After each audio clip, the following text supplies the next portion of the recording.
Hey guys, today I'm going to be forging a ring. Now, some of my viewers have noticed me wearing this ring, and I'm going to forge one for my grandma today. It's going to be a lot smaller, of course. I got fat fingers. So first thing you're going to do is going to draw yourself out a circle of your finger size. And you're going to need something to melt down. So I'm going to use aluminum. This works great. It doesn't have many bubbles, and it has a low melting temperature. It isn't the toughest thing to use for making rings, but it's easy, so anybody can do this. I made mine out of a campfire, so. But you're gonna have to cut yourself a whole bunch of little shards. You're gonna need a lot, especially for these because they're coated with some kind of anti-stain stuff. So you gotta melt that off and scrape it off. You'll see it later.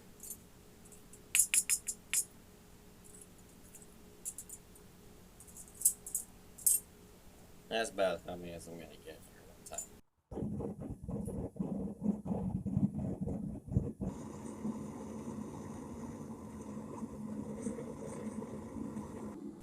This is my mold. My mold I'm going to put in my molten aluminum. It's going to melt it in there. I mean, it's just a steam donkey washer hand saw that was cut in half. A little piece of mild mid carbon steel. So first I'm going to use this little knife I made. I'm just going to scrape off the bad stuff, the coating on top. And then put back in some more pieces and throw it back in the forge.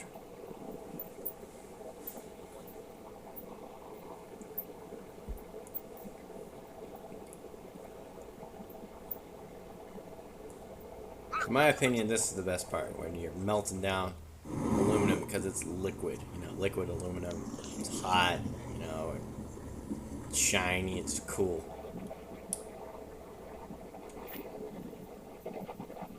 More scraping. I'll add the last pieces to it. Now you can make aluminum rings pretty much out of everything. You can use soup cans, pop cans, just aluminum bars. It's pretty easy to make. You can get it anywhere.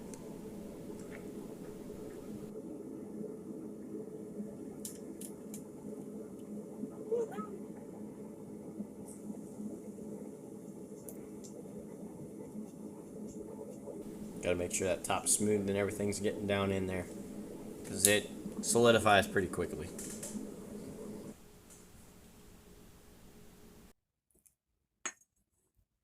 That looks pretty good right there. We'll knock out that pin, grind the outside. Hopefully there's no bubbles. Still pretty hot, so I'm going to dunk it in this water.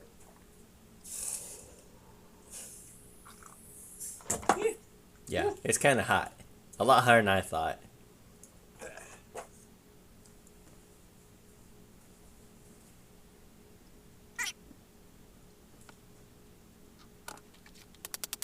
Right, knock this out. No sweat, right? Right.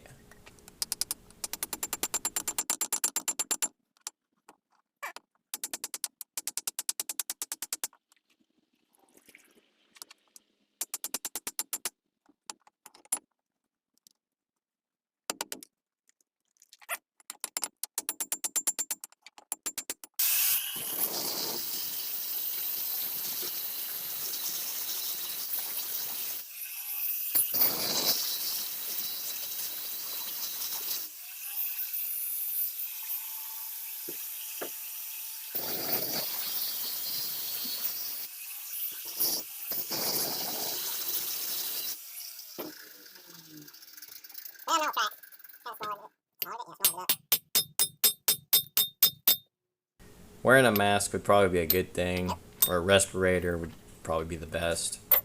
You don't want this stuff getting in your lungs. It'll screw you up.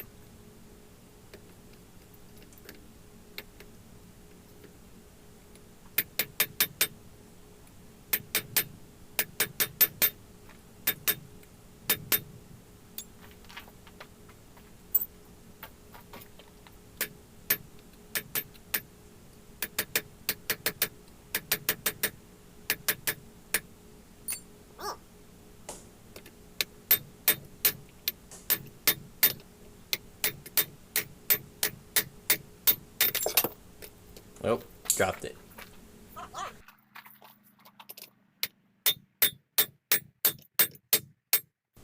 There we go. Got it out. Our little mushroom.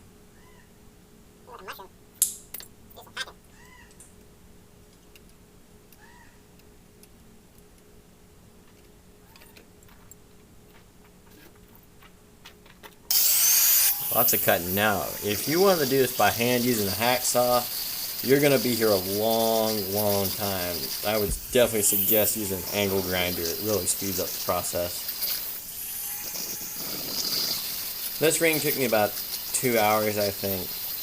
And, you know, half the time probably cutting. You gotta do a lot of cutting. Or maybe just use less aluminum. I like to have a lot of aluminum just in case if I screw something up, I can fix it.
One thing you gotta make sure is you gotta make sure that your plug is visible on both sides, because if it isn't, it's gonna be harder to get it off. So that's why I cut off both sides so I can see it. Kind of square up everything, and then I'll knock out the pin and then do some grinding. And after the grinding, I'll do some sanding.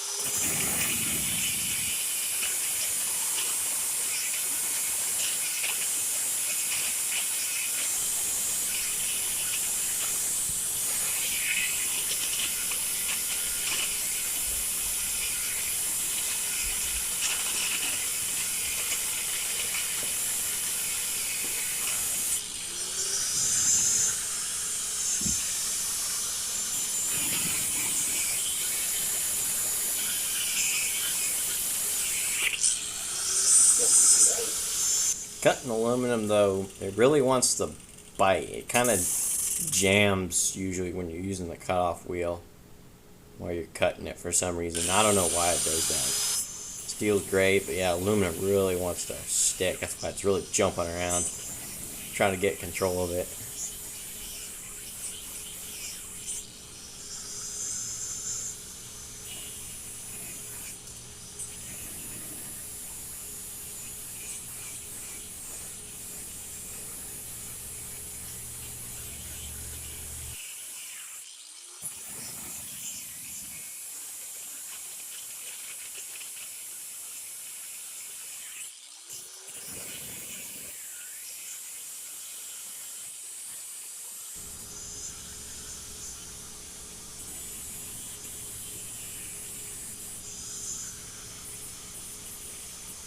No, I knocked out the plug off camera. I was going to put it on camera, but I was working on it and just trying to get it out because I was having a lot of trouble trying to get it out. So the grinding process, now I don't have a belt grinder or anything even close to it. I just got a disc grinder, but I mean this works okay, but I have these ditches inside my wheels from grinding the tang horizontally, so it kind of grinds funny. And yeah, I was using some mild steel to clean up the aluminum off the wheel so it doesn't jam. And I got this simple little belt sander. You can get them at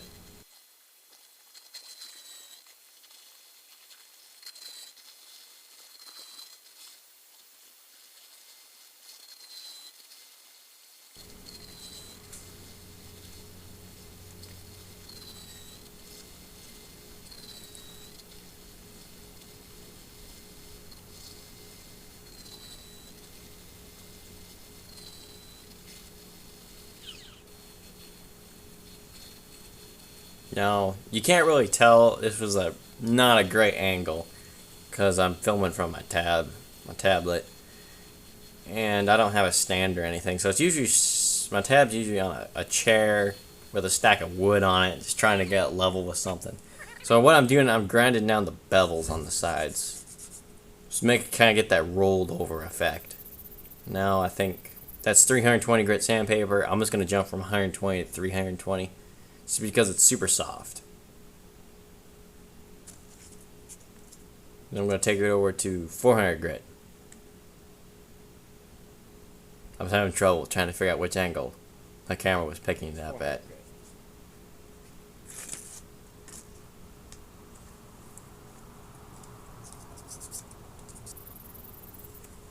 I ended up sanding this ring down to about 800 grit.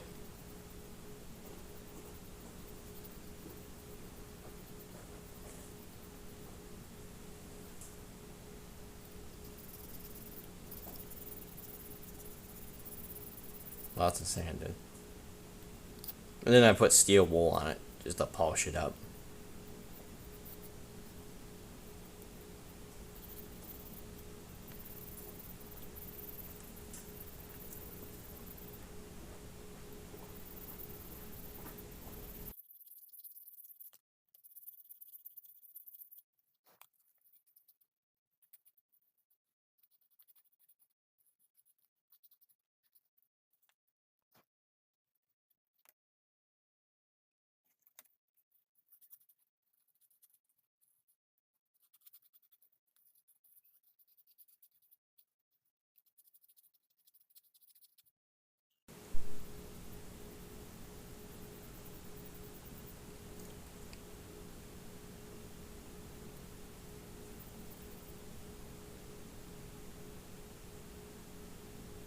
Alright, so that's the end ring. It looks pretty cool, and I know my grandma's going to love it.